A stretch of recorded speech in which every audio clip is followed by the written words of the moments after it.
खूंटी लोकसभा क्षेत्र में बीजेपी प्रत्याशी अर्जुन मुंडा अपने इलाके की जनता से रूबरू हो रहे हैं। उन्होंने चमारो गांव का दौरा किया है और जनता से रूबरू हुए। उन्होंने कहा कि इस गांव से पुराना रिश्ता है, मेला देखने और पूजा पाठ में हम इस गांव में रहा करते थे। उन्होंने पीएम मोदी की दूरदर्शिता और केंद्र की योजनाओं की जानकारी दी है। उनसे बात की हमारे संवाददाता मनोज सिंह ने। का महापर्व शुरू हो चुका है। महापर्व को लेकर खूंटी के सांसद और केंद्रीय मंत्री अर्जुन मुंडा जी हमारे साथ हैं। अभी चमारू गांव में हैं। भले ही तपती धूप और गर्मी हो, लेकिन लगातार जनता से रूबरू हो रहे हैं। ये गांव हमारा बहुत प्रिय गांव है। ये अलग बात है कि अब मैं देश का काम देख रहा हूं तो गांव बहुत कम आ पाता हूं, लेकिन अब समय के अभाव में अभी तो चुनाव के अभियान में आया हूं। देखिए, चुनाव में कोशिश कि हर जगह पहुंच पाएँ। इसके बावजूद भी अगर देखा जाए तो बहुत बड़ा क्षेत्र है, संसदीय क्षेत्र, लेकिन कोशिश करते हैं। अब जैसे एक गांव में आए तो इसमें कई गांव के भी लोग हैं, कई आसपास के भी लोग हैं, तो चर्चा हुई।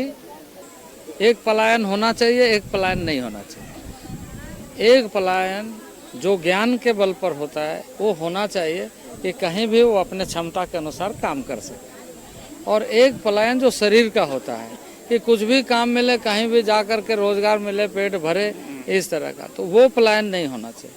पलायन होना चाहिए कि आदमी अपनी क्षमता को दुनिया में कहीं भी दिखा सके। तो कौशल विकास का उद्देश्य यही है कि इस तरह से हम आगे बढ़ाएं, क्योंकि एक आयु के लोगों को ही कौशल विकास सिखाया जाता है। बाकी धीरे धीरे नीचे से हम बेस को मजबूत करें।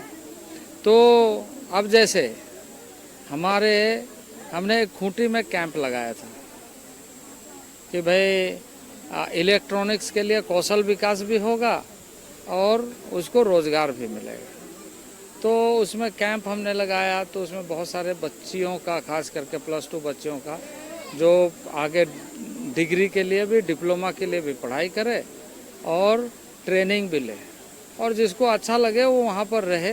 नहीं तो ट्रेनिंग तो उसका ही है, पढ़ाई तो है ही है। तो टाटा इलेक्ट्रॉनिक्स में आज इस समय खूंटी की बच्चियां, मैंने इस संसदीय क्षेत्र के बहुत सारे, उसमें चाईबासा के भी है, सरायकेला के भी कुछ है, खूंटी के हैं, सिमडेगा के हैं, वहां पर काम कर रहे हैं। कुछ बच्चे ट्रेनिंग लेकर के वापस आ गए। कुछ बच्चे बोले कि ठीक है, हम यहाँ पर कर रहे हैं, हम पढ़ाई भी कर रहे हैं और रोजगार भी। वो क्या कर रहे हैं? एप्पल का मोबाइल बना रहे हैं। तो इलेक्ट्रॉनिक, आज मोबाइल हर किसी की ज़रूरत है, वो हमारी लड़कियां बना रही। तो वो पलायन क्या है? ज्ञान के साथ। अब कहीं पर कपड़ा धोने के लिए भेज दो, कहीं पर झाड़ू पोछा करने वाले, वो शरीर का पलायन हो गया कि हमको इसमें रोजगार उसमें मिल रहा है, पेट भर रहा है। वो पलायन नहीं होना चाहिए। पलायन ज्ञान के साथ होना चाहिए, ताकि उसकी आत्मनिर्भरता और उसके आने वाले पीढ़ी को शिक्षा के साथ जोड़ करके उस समाज निर्माण करें।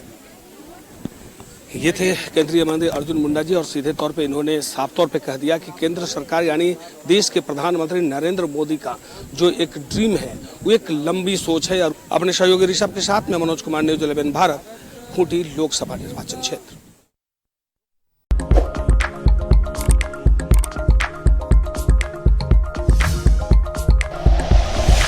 Like and share videos, subscribe करें हमारा चैनल और प्रेस करें बेल आइकॉन। न्यूज़ 11 भारत, सच है तो दिखेगा।